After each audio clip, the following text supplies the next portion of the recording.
Всем привет, меня зовут Василий Шевелилкин, актер театра и кино и педагог в театральной студии «Этюд» в арт-пространстве «Камин», где мы сегодня находимся. И со мной рядом уже не художественный руководитель Юлия Игоревна Казакова, а Георгий Минеев. Как тебя по отчеству?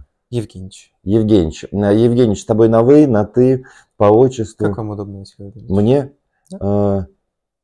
Гера. Хорошо. Ну, я так привык. Поздороваешься?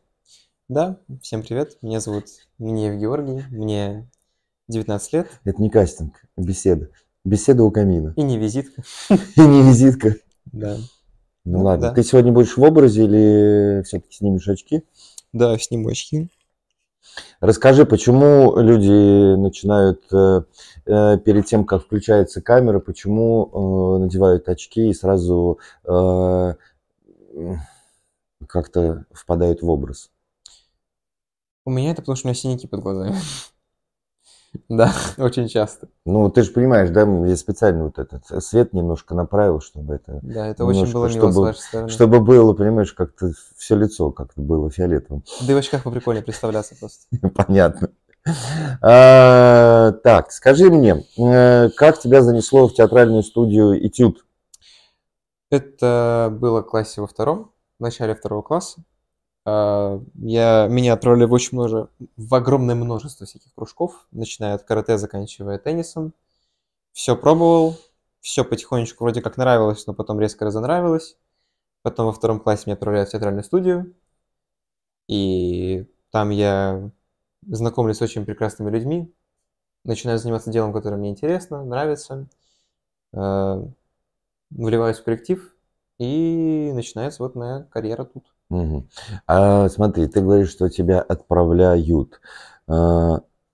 Почему сам не отправился? Тебя нужно в жизнь направлять, что ли? Но во втором классе, я думаю, любого ребенка надо направлять куда-то. Ты думаешь, во втором классе Я нет? думаю, во втором классе нет такой осознанности, чтобы выбрать то, что тебе нравится. Ты можешь типа сказать родителям: ой, смотри, прикольно, там играют в шахматы, Угу. и тебя отправят на шахматы, ты скажешь, что это полная ерунда и типа Угу. все. Но мне было проще, что просто меня там записывали куда мне удобно, потому что во втором классе я толком даже не знал, что еще есть у нас в школе. Это даже мама там смотрела на какие-то сайты нашей школы, где были вывешены какие-то там кружки. Ну, не сайты, наверное, а список. Ну да, какие-то какой-то там вот это. список. Понятно. Хорошо. И почему зацепило? На сколько лет? На 13. На 13 лет брака Да. с театральной студией. Юбилей недавно праздновал. В смысле, какой? Ну, 10 лет. 10 лет? Да. Класс. Так, хорошо. И почему остался на 13 лет? Ну, помимо того, что понятно, что ты нашел себе там какую-то компанию, какой-то коллектив, какое-то общение. Помимо этого, я имею в виду сам процесс театральной студии. Ну, во-первых, это огромная такая сфера в жизни человека, которая не зависит от преподавания в школе. Ну, типа, допустим, ты можешь быть, типа, супер умным, да, но при этом не сможешь сказать ни слова. Не сможешь донести свой ум до кого-то. И это как раз-таки, можно сказать, одно из тех дел, которым учит театральная студия. Именно чувствовать себя комфортно, чтобы уметь доносить свои мысли правильно, уметь разговаривать правильно, уметь себя поставить правильно, уметь звучать правильно, уметь врать правильно. Угу. Ты закончил театральную студию, закончил школу и поступил куда? В финансовый университет при правительстве Российской Федерации. И кем ты будешь? Специалистом в области PR и GR на английском языке. Почему на английском? Я учусь на английском языке. Серьезно, да? Класс. То есть ты хорошо шпрехаешь. Да, на английский на 90 с чем-то. Круто. ЕГЭ. Просто я вот это не знал. Ладно, и хорошо. И вот ты поступил вот в этом обучении, и в жизни есть какие-то, как это сейчас у вас модные вот эти слова, скиллы, которые ты получил в театральной студии, вот они в учебе помогают? Абсолютно, Прям, да. я не в смысле вот общий, который ты перед этим, да, назвал, а именно вот прям конкретный какой-то пример. Именно конкретный пример, допустим, чему нас обучали и что помогло. Угу. Ну, суть в чем? В театральной студии нет такого, что тебе просто конкретно дают какой-нибудь урок, и ты его учишь, и ты уже это знаешь. Типа это не математика, это не русский язык, тут нет правил. Просто через какое-то психологическое взаимодействие или через какие-либо упражнения на раскрепощение, которые ты делаешь миллион раз за 13 лет, это точно, ты просто начинаешь чувствовать себя комфортно в тех ситуациях, в которых обычный человек чувствует себя некомфортно. Например, ты спроси, не знаю, у любого человека на улице почти, кто не связан с театральным миром и не связан там с кино, хотя это не одно и то же, но почти одно и то же. И ему спросят, типа, когда тебе некомфортнее всего? Он скажет, на сцене. Или он скажет, там, перед публикой, в большом скоплении людей. Ну вот, или там в перед коммуникации. камерой. Это абсолютнейшая распространенная проблема, которая мешает огромным хорошим и умным людям стать теми, кем они могут быть. То есть, как я уже приводил пример, ты можешь быть бесконечно умным, но не сумев донести свои мысли, ты также останешься тупым в глазах людей. Как бы это ни звучало жестоко или типа того. А вот именно те способности, которые ты приобретаешь тут, по типу, опять же, того же умения нахождения перед публикой, умение заинтересовать, умение сделать так, чтобы тебя слышали даже на последних рядах какого-нибудь актового зала, это очень полезно. Это особенно, когда сейчас образование строится вокруг презентации самого себя почти везде, будь это marketplace. Ты хочешь сказать на индивидуальности? Нет, именно на взаимодействии человека с человеком или человеком с публикой. Ну, там же важна индивидуальность, харизма, вот это все. Харизма – это качество человека. Харизму можно развить. Это также помогает театральная студия. Но, опять же, харизма набирается не сколько театральной студии, а твоими знаниями, в принципе.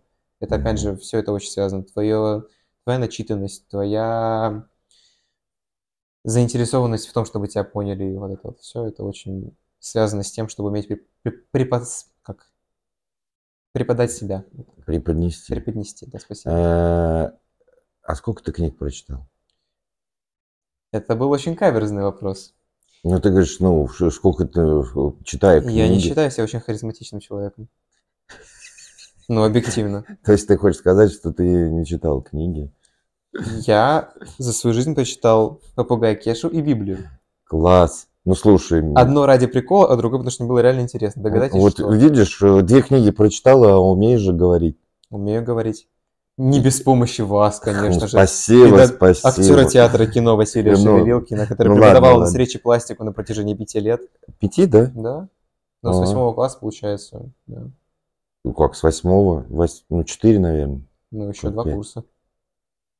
Ну, да, 8, 9, 10, 11. Да? Ну, 4, не 5. Ну, 4. Мне кажется, 4. Но неважно. Ладно, расскажи мне, за что ты меня ненавидел? Одна из главных причин, то, что когда впервые вас увидел, вы сели на мое место. У нас был круглый стол. 4 года не мог подойти и сказать, что это... Ну, не отметить, что тебя гложет. Естественно, лучше преподносить это как скрытную атаку, чтобы вы не знали причины, что вы гложили себя, чем вы обидели бедного ребенка. Поэтому я очень хитро поступил с вами. Вот откуда вот эта твоя была пассивная агрессия. Да. Все началось с одного маленького стула, заканчивая вашим способом преподавания. Бдги-бдга-бдго-бдго. Ну, ты так преподносишь, что способом преподавания, как будто я вас там палками бил. Было дело. Это ты мне на ноги наступал. Это была ответка. Последний вопрос, Гер, скажи, пожалуйста, вот там, вот видишь в камере, можешь смотреть туда, вот там есть люди, которые тебя сейчас слушают, может быть, твои ровесники, может быть, младше, а может быть, старше.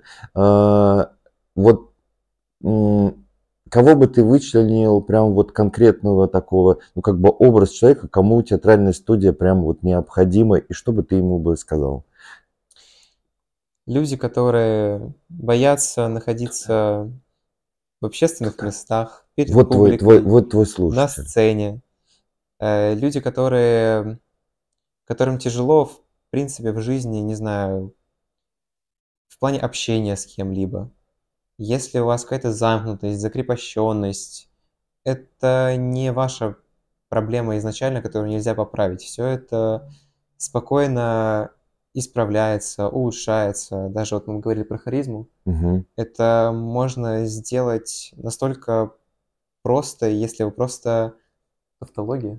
Да не важно. Одна. Ты же формулируешь. Ты даже не знал, какой я вопрос задам. Плюс ты Это еще чуть-чуть правда. уже засыпаешь, поэтому мы сейчас... Это последний вопрос, и мы... Спасибо вам огромное. В общем, если у вас какие-либо проблемы с коммуникацией, с нахождением на сцене или перед публикой, очень советую попробовать себя хотя бы в этой сфере. Это даже после первого занятия вы почувствуете какое-либо улучшение и улучшение своих качеств, направленных именно в эту сферу. Так что очень советую приходить к нам и пробовать себя в этом. Ничего страшного нету. Не, страшного точно ничего нет. Точно ничего У нас нет. все весело, все задорно. Я сейчас сижу, слушаю, думаю, вот сколько нервов надо было. Вот сейчас слушаю вот так вот тебя. Прям сидишь так это, низы. Я очень стараюсь. Да, ты сейчас специально держишь Да голос, да? нет. Нет, я в смысле того, что приятно слушать, понимаешь? Спасибо, вас тоже. Меня зачем слушать? Сейчас тебя слушают. Я только задаю вопрос. Понимаешь, 19 лет, умение формулировать мысли. Иногда встречаешь там биг-миг. Прям очень круто. Спасибо тебе большое. Вам спасибо за что позвали. Приходи еще, можем поменяться. Ты мне что-нибудь будешь задавать. Наверняка у тебя есть вопросы ко мне. Остались О, да, за эти очень 4 много. года? Конечно. Как-нибудь сделаем. Конечно, только выспись. Ну что ж, Обязательно. мы говорим вам пока. Не забудьте поставить лайк, что там, подписаться. Как там Да, еще вот это вот? подписаться. Как ты как специалист, ты как профессионал скажи, чтобы поднять, чтобы YouTube, как это, его алгоритмы работали, чтобы поднималось видео. Что нужно сделать? Обязательно досмотрите до конца. Поставьте лайк, поставьте колокольчик. Это позволяет нашим видео продвинуться выше в рекомендациях YouTube. Также обязательно досматривайте видео до конца. И улыбайтесь почаще. Это тоже нам очень помогает. До свидания. До свидания. А, да, ссылки на сайт, Telegram. Что ты орешь-то? в Ладно, описании. все, давай, говори. Да, ссылки на наш сайт, наш Telegram, на все есть в описании. Сайт делал я, кстати. Он не совсем доделан, но обязательно будет. Ссылки есть везде. Ищите нас, приходите. Очень будем рады видеть. Да, в особенности Георгий Минеев.